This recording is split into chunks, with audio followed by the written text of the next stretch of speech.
Lideraba la labor evangelizadora de 2 equipos. No hace mucho, destituyeron a unos hermanos por no hacer un trabajo práctico y salir siempre del paso en el deber. Me sentí un poco nerviosa. Pensé que debía asegurarme de resolver trabajo pendiente y asuntos prácticos. Si no, también sería destituida.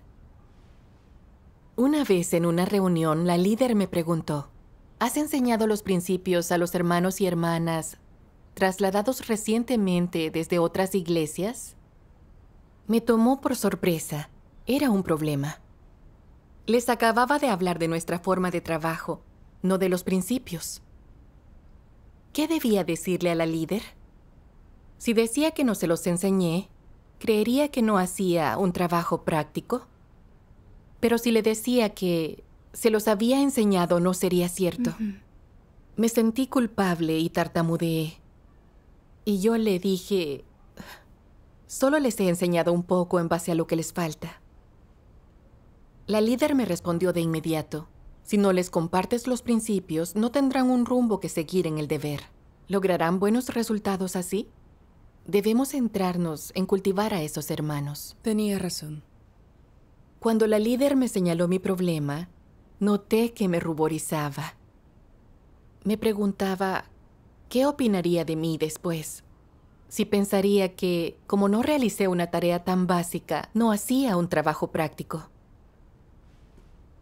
Pronto, empezó a perder productividad un equipo a mi cargo. Y para entonces, estaban surgiendo bastantes problemas en mi trabajo. La líder pensó que, si eso continuaba, afectaría nuestra eficacia, por lo que redujo los equipos a mi cargo de 2 a 1. Me alteré mucho al enterarme de las noticias. Tenía que preguntarme si la líder me consideraba una persona que no hacía un trabajo práctico. Si no, no reduciría mi responsabilidad. Últimamente hacía mucho seguimiento de mi trabajo. Creía que no era diligente en el deber, que era poco confiable. ¿Me destituiría si ella descubría más errores míos? En esa época, al enterarme de que la líder iba a unirse a nuestra reunión, me ponía a pensar en qué preguntas me haría y el trabajo del que haría seguimiento. Como imaginaba que la líder preguntaría prácticamente siempre qué tal les iba a los hermanos, me apresuraba para averiguarlo antes de la reunión. A veces había otras cuestiones que era preciso resolver. Pero al pensar que quizá no sabría responder las preguntas de la líder al día siguiente, temía ser expuesta por no hacer un trabajo práctico. Por eso dejaba los asuntos más urgentes para después, e iba a hablar uno por uno con los demás. Con el tiempo, trabajaba sin cesar en las tareas en las que más se centraba la líder, y pese a estar ocupada todos los días, no conseguía mejores resultados en el deber. De hecho, me iba peor.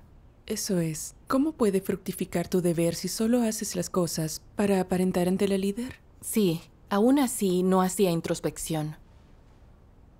Una vez, la líder me preguntó: la hermana Liu hacía bien su labor evangelizadora antes. ¿Por qué ha bajado recientemente? ¿Conoces el motivo? Estaba asombrada. Oh, no. Había estado totalmente centrada en otras cuestiones. No sabía por qué la hermana Liu no estaba haciéndolo bien. La líder continuó preguntándome: ¿has investigado qué verdades enseña la hermana Liu al predicar el evangelio y si corrige las nociones de la gente? Con esa pregunta entré más en pánico. Yo no le había preguntado eso. ¿Qué debía hacer? Si no lo sabía, la líder podría pensar que no hacía seguimiento del trabajo de la hermana Liu, que yo no averiguaba sus problemas a tiempo y que por eso caía su productividad. Envié inmediatamente un mensaje a la hermana Liu, pero al final ella no lo vio. Estaba tan nerviosa que me sudaban las manos. Sí. De pronto pensé que la hermana Liu me había comentado las cosas que estaba enseñando, por lo que se lo conté a la líder. Ella no añadió nada más y por fin se calmó mi ansiedad. Sí, es agotador estar siempre en guardia con la líder y andar jugando. Lo es. Sí. Durante un tiempo me asustaba recibir mensajes de la líder. Y a veces ni siquiera dormía bien antes de una reunión. No podía parar de pensar, ¿qué me va a preguntar la líder? ¿Cómo debo responder? Estaba tan nerviosa a la hora de la reunión. Preocupada porque si surgían más problemas en mi trabajo, sería destituida. Dando tumbos lograba terminar cada reunión, pero me sentía triste por dentro y me resultaba agotador. No tenía energía en el deber. Y cuando surgían problemas en el trabajo de los demás y caía su productividad, no me apetecía resolverlo. Comprendí entonces que no me hallaba en un buen estado. Sí. Enseguida me presenté ante Dios en oración y búsqueda. Dios mío, últimamente me asusta mucho que la líder supervise mi trabajo. Me preocupa acabar destituida si surgen problemas. Sé que no es la perspectiva adecuada. Quiero reflexionar y conocerme. Te pido que me guíes. Amén. Luego leí un pasaje en mis devociones.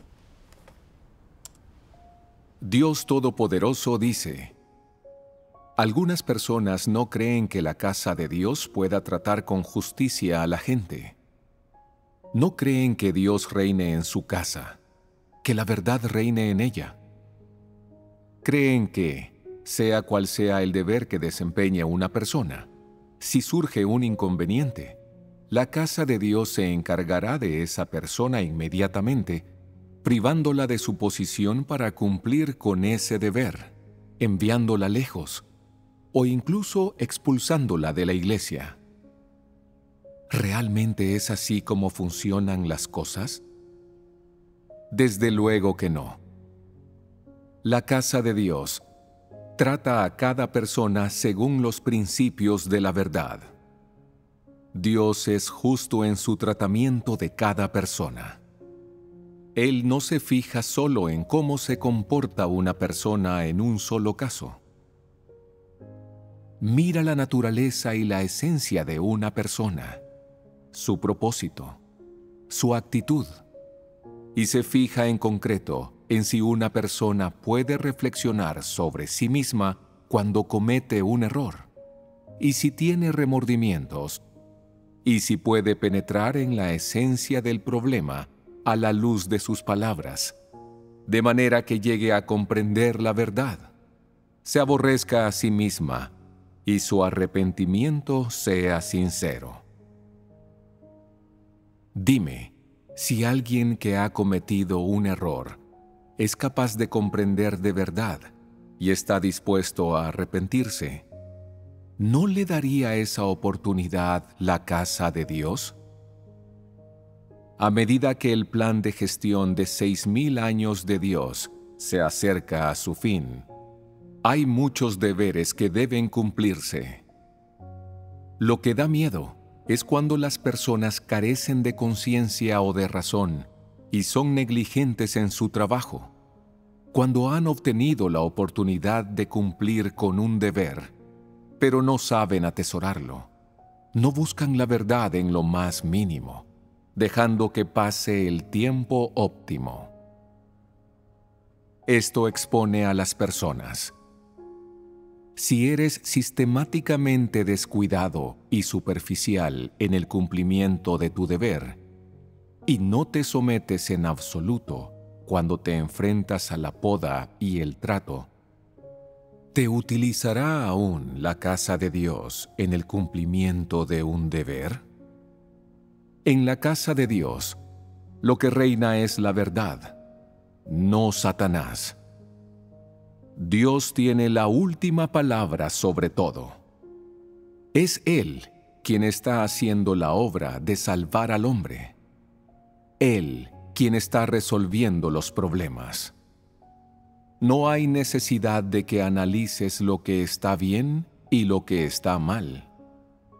Lo único que tienes que hacer es escuchar y obedecer. Y cuando te enfrentes a la poda y el trato, debes aceptar la verdad y ser capaz de corregir tus errores. Si lo haces, La casa de Dios no te despojará de tu posición para cumplir con un deber. Si siempre tienes miedo de ser descartado, siempre pones excusas, siempre te justificas, eso es un problema. Si dejas que los demás vean que no aceptas la verdad en lo más mínimo, y todo el mundo se da cuenta de que eres impermeable a la razón, estás en problemas. La iglesia se verá obligada a encargarse de ti. Si no aceptas la verdad en absoluto en el cumplimiento de tu deber, y siempre temes ser expuesto y descartado, entonces este miedo tuyo está contaminado por una intención humana y un carácter satánico corrupto, además de por la sospecha, la cautela y el mal entendimiento. Ninguna de estas es una actitud que una persona deba tener. Debes empezar por resolver tu miedo, así como tus malentendidos, sobre Dios. Amén. Amén. Con las palabras de Dios comprendí mi temor a ser destituida porque no comprendía el carácter de Dios, ni los principios de destitución de personas en su casa. Como vi que destituyeron a algunas personas por no hacer un trabajo práctico, y era evidente que había problemas en mi trabajo, me preocupaba que si cada vez surgían más problemas, la líder creyera que no hacía un trabajo práctico y me destituyera. Vivía en un estado de malinterpretación y cautela, temiendo que la líder me investigara. Sin embargo, en realidad no es malo que salgan a la luz los problemas y defectos de mi trabajo. Eso puede ayudarme a descubrir y resolver problemas enseguida, y a mejorar mi eficacia en el deber. Sí. No obstante, yo era mezquina. Cuando la líder supervisaba mi trabajo, subía a la guardia pensando qué me diría, preocupada de si ella creía que yo no hacía un trabajo práctico, que era poco confiable. Creí que me vigilaba y me destituiría. Yo no tenía más que insidias y trucos. Eso Sí. parece.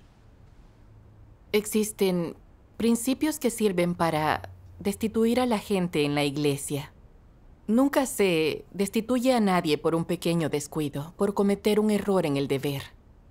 La gente recibe oportunidades de arrepentimiento, y si se niega a transformarse y afecta negativamente el trabajo, hay que destituirla. Así es en realidad. Mientras una persona tenga buena intención y se preocupe del deber, aunque en su trabajo surjan descuidos y problemas, la iglesia la sustentará y también la ayudará. Sí. La iglesia destituye y descarta a aquellos que siempre son descuidados y engañosos en el deber, que no aceptan la verdad. Sí. Así es. Veía que otros hermanos y hermanas habían tenido descuidos y problemas en su trabajo, pero la líder no los había destituido. Se esmeró por sustentarlos, ayudarlos y enseñarles los principios. Luego, con el análisis y la transformación constantes, cada vez cumplían mejor con el deber. Sí. Exacto. Y como la aptitud de algunos hermanos no está a la altura de las circunstancias, la iglesia les dispone un deber adecuado a ellos de acuerdo con sus puntos fuertes. No es algo arbitrario. Aunque algunos se destituyan por no hacer un trabajo práctico, tras hacer introspección y arrepentirse de verdad, la iglesia los asciende y utiliza de nuevo. Sí, por Sí. supuesto. Ujú. No tiene nada de aterrador que surjan problemas en tu deber. Lo principal es saber aceptar la verdad, reflexionar en tus problemas, luego arrepentirse y transformarse. Vi que la líder no me destituyó por mis extravíos y errores, por lo que no debí malinterpretarla. Debí recapitular y reflexionar sobre mis problemas y haber hecho cambios. Sin duda. Sí. Luego me presenté ante Dios en oración y me sentí preparada para someterme a sus disposiciones, me destituyeran o no, para cumplir mi deber honestamente. Me sentí mucho más tranquila tras orar. Gracias a Dios. Amén. Más tarde, me sinceré en comunión con una hermana sobre mi estado. Me sugirió leer unas palabras de Dios sobre cómo aceptar la supervisión. Claro. Leí estas palabras de Dios. Es una cosa maravillosa que puedas permitir que la casa de Dios te observe, te supervise y te controle. Te sirve de ayuda para cumplir con tu deber, para cumplirlo de forma adecuada y satisfacer la voluntad de Dios. Beneficia y ayuda a las personas sin que esto suponga ningún inconveniente en absoluto. Cuando alguien ha comprendido estos principios, ¿debería o no tener algún sentimiento de resistencia o defensa contra la supervisión de los líderes, obreros y el pueblo escogido de Dios? Es posible que a veces te supervisen y te observen e incluso que monitoreen tu trabajo, pero no es algo que debas tomarte como algo personal. ¿Por qué es así? Porque las tareas que ahora son tuyas, el deber que cumples y cualquier trabajo que hagas no son asuntos privados o un trabajo personal. Tratan sobre la obra de la casa de Dios y se relacionan con una parte de su obra. Por lo tanto, cuando alguien dedica algo de tiempo a vigilarte u observarte, o te hace preguntas en profundidad para tratar de conversar contigo de corazón a corazón y averiguar tu estado durante este tiempo, e incluso a veces, cuando su actitud es algo más dura, y te trata y poda un poco, te disciplina y te reprueba, hace todo esto porque tiene una actitud meticulosa y responsable hacia el trabajo de la casa de Dios. No deberías albergar pensamientos ni sentimientos negativos respecto de todo esto. Amén. Amén. Leer las palabras de Dios me dio cierto esclarecimiento. Nuestras tareas de trabajo no son asuntos personales. Son asuntos importantes del trabajo de la iglesia y la entrada en la vida de los hermanos. Sí. Cuando los líderes y obreros supervisan e investigan nuestro deber, ellos hacen lo que deben. Es beneficioso para nuestro deber y para la obra de la iglesia. Así es. Todo el mundo tiene un carácter corrupto. Antes de alcanzar la verdad de que se transforme nuestro carácter vital, no somos confiables ni fidedignos. Sin supervisión, es probable que lo hagamos a nuestro modo. Seremos arbitrarios y falsos en nuestro trabajo e interrumpiremos la obra de la iglesia. Sí. Así pues, los líderes supervisan nuestra labor para ayudarnos en el deber y para el progreso del trabajo de la iglesia. Exacto. Sí. En el deber es bueno que alguien nos supervise, que pueda señalarnos las cosas y resuelva problemas. Sí. Recuerdo que cuando la líder comentó que yo no había enseñado los principios de difusión del Evangelio a los nuevos, eso fue un extravío en mi deber. Como no pensaba en progresar en el deber y me conformaba, creía que podría enseñar a los hermanos que no conocían el trabajo y que eso no afectaría nuestra eficacia en él. Esa actitud mía hacia el deber era aborrecible a Dios. Y si yo no la hubiera cambiado, a la larga, no solo habría entorpecido la obra de la iglesia, sino que me habría perjudicado en mi entrada en la vida. Sí. Cuando la líder vio este problema y me lo señaló, pude hacer introspección y corregir mis errores. Me resultó sumamente útil. Sí. Y siempre que la líder me preguntaba por mi trabajo, me señalaba problemas que yo normalmente no veía. De ese modo se resolvieron sin demora muchos problemas de mi trabajo, y yo tuve una senda de práctica y un rumbo en el deber. Tras percatarme de todo esto, sentí que había sido muy necia y sentí remordimiento. Si hubiera sido capaz de contarle voluntariamente a la líder de mis errores en el trabajo, se habrían resuelto estos problemas y no se habría resentido nuestra labor evangelizadora. Cierto. Gracias a lo que compartiste, veo lo crucial que es que aceptemos la supervisión de los líderes y obreros en el deber. Muy crucial. Posteriormente hice introspección. ¿Por qué siempre me daba miedo la supervisión de la líder? ¿La destitución? ¿Cuál era la raíz del problema? Leí estas palabras de Dios en mis devociones. Ya seáis líderes, obreros o supervisores de cualquier nivel, ¿teméis que la casa de Dios cuestione vuestro trabajo? ¿Teméis que la casa de Dios descubra lagunas y errores en vuestro trabajo y se encargue de vosotros? ¿Teméis que después de que lo alto conozca vuestro verdadero calibre y estatura, ¿Os vean con otros ojos y no os tengan en cuenta para una promoción? Ese miedo en tu corazón indica como mínimo que tienes el carácter de un anticristo. Cuando te asalta el miedo, quieres encubrir las cosas y engañar a los demás. ¿Es esa la situación? ¿De qué tienes miedo? El problema es que no puedes tratar el asunto con honestidad y franqueza. Y decir, si termino sin estatus no importa, incluso si todo sale a la luz, y lo alto lo descubre y ya no me utilizan.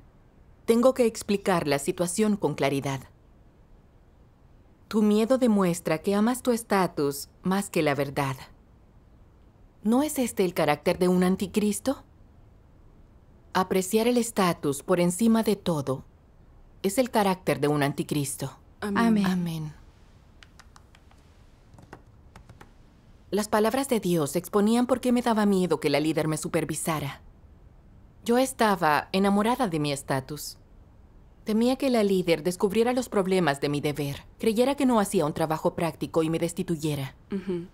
Así, por conservar el estatus, solo hacía las cosas para aparentar en el deber, trabajo superficial, sin hacer el trabajo crucial y esencial que debía hacer. Por eso la evangelización era menos productiva. Era egoísta y despreciable. Sí. En realidad, quienes veneran a Dios de corazón, priorizan en su deber la obra de la Iglesia. Resienten su reputación y su estatus si eso defiende la obra de la Iglesia. En el deber aceptan el escrutinio de Dios y la supervisión de los hermanos y hermanas. Son sencillos y honestos. Cierto. Sí. Sin embargo, yo no pensaba más que en preservar mi reputación y estatus, dispuesta a que se resintiera la obra de la Iglesia por proteger mi puesto. Recordé que los anticristos valoran el estatus por encima de todo y no reparan en nada por obtenerlo. Mi conducta revelaba el carácter de un anticristo.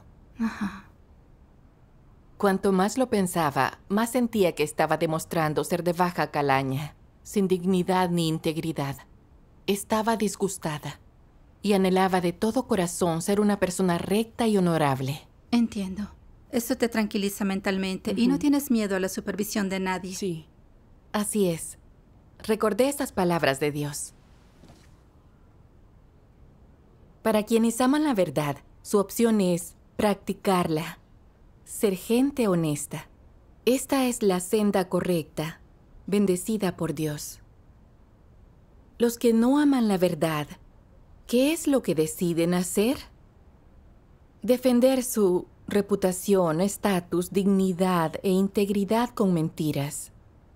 Esas personas prefieren ser astutas y ser aborrecidas y rechazadas por Dios. No quieren la verdad ni tampoco quieren a Dios. Lo que eligen es su reputación y su estatus. Quieren ser astutas y no les importa si eso complace a Dios o si Dios las salva. ¿Es posible que Dios salve a dichas personas? En absoluto. Porque toman la senda equivocada. Solo saben vivir mintiendo y engañando. Y solo pueden llevar una vida dolorosa consistente en contar mentiras, encubrirlas y devanarse los sesos para defenderse cada día. Puede que pienses que con mentiras puedes proteger tu reputación deseada, tu estatus y tu vanidad. Pero eso es un gran error. Las mentiras no solo no protegen tu vanidad y tu dignidad personal, sino que además te hacen perder ocasiones de practicar la verdad y de ser honesto. Y aunque tú defiendas tu reputación y tu vanidad en el momento, lo que pierdes es la verdad y traicionas a Dios. Con lo que pierdes la oportunidad de ganar su salvación y ser perfeccionado. Esta es la mayor pérdida y un pesar eterno.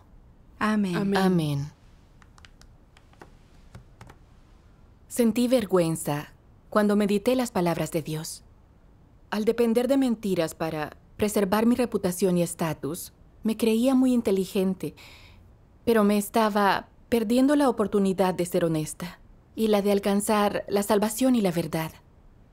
Es una pérdida que no puede compensarse. Correcto. Utilizaba mentiras y trucos una y otra vez para preservar mi reputación y estatus. Pero Dios lo ve todo.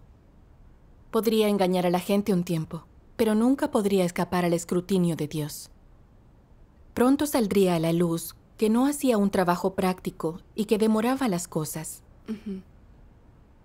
El carácter de Dios no tolera ofensa. Si no me arrepentía, sino que continuaba optando por mentir y preservar el estatus, era cuestión de tiempo que me destituyeran. Sí. Pensé en esos falsos líderes y anticristos. Solo trabajan por la reputación y el estatus y no hacen un trabajo práctico. Por su estatus y reputación no dejan de causar estragos en el trabajo de la iglesia. Terminan cometiendo mucha maldad y son descartados. Sí. También pensé en que el trabajo más importante de la casa de Dios es expandir el evangelio de su reino. Pero como encargada de la labor evangelizadora, no solo no era una fuerza impulsora de esa labor, sino que trataba de preservar mi reputación y estatus y terminaba demorándola. En base a mi conducta, tenían que haberme reemplazado. Pude continuar en el deber gracias a la gran tolerancia de Dios hacia mí. Al percatarme de esto, me presenté ante Dios a orar y arrepentirme. Dispuesta a cambiar mi búsqueda errada, a aceptar que me supervisara la líder y a hacer mi mejor esfuerzo. Amén. Gracias a Dios. Luego, en mis devociones, leí las palabras de Dios, que me dieron una senda de práctica. Sí. Los que son capaces de aceptar la supervisión y la inspección de los demás son los más sensatos, tienen tolerancia y una humanidad normal. Cuando descubras que estás haciendo algo incorrecto o resumas un carácter corrupto, si eres capaz de abrirte y comunicarte con la gente, esto ayudará a los que te rodean a vigilarte. Ciertamente es necesario aceptar la supervisión, pero lo principal es orar a Dios y ampararte en Él en una reflexión constante. En especial cuando te hayas equivocado o hecho algo mal, o cuando vayas a tomar una medida dictatorial y alguien cercano te lo comente y te alerte. Es necesario que lo aceptes y te apresures a hacer introspección, que admitas el error y lo corrijas. Esto puede evitar que entres en la senda de los anticristos. Amén. Si hay alguien que te ayuda y alerta de esta manera, ¿acaso no estás protegido sin saberlo? Sí, esa es tu protección. Amén. Amén. Amén. Gracias a Dios. Las palabras de Dios son claras respecto a los principios de práctica. Sí. Tenemos que sincerarnos sobre la corrupción que exhibamos y nuestros errores en el trabajo. Eso facilita que los demás nos supervisen. Sí. Cierto. Además es preciso que oremos y hagamos introspección con frecuencia, aceptemos los consejos de otros y rectifiquemos los errores. De esa manera mejoraremos en el deber. Sí, así es. Gracias a Dios. Sentí una gran liberación cuando tuve una senda de práctica y ya no estaba reacia a la supervisión de la líder. Asimismo, dejé de ocultar mis problemas y me centré en el trabajo práctico y en resolver problemas. Ajá. No me presionaba que la líder preguntara por mi trabajo y fui capaz de aceptar el escrutinio de Dios y de practicar la honestidad. Podía confesar cuando no hacía bien un trabajo y olvidé mi reputación y estatus. Estupendo. Cuando la líder descubría problemas en mi trabajo, yo ya no pensaba en qué opinaría de mí o si me destituiría, sino solo en transformarme y en hacer bien el trabajo. Correcto. Gracias a Dios. Estoy muy tranquila desde que lo practico. Y es maravilloso cumplir mi deber con el corazón abierto. Demos Sí. gracias a Dios.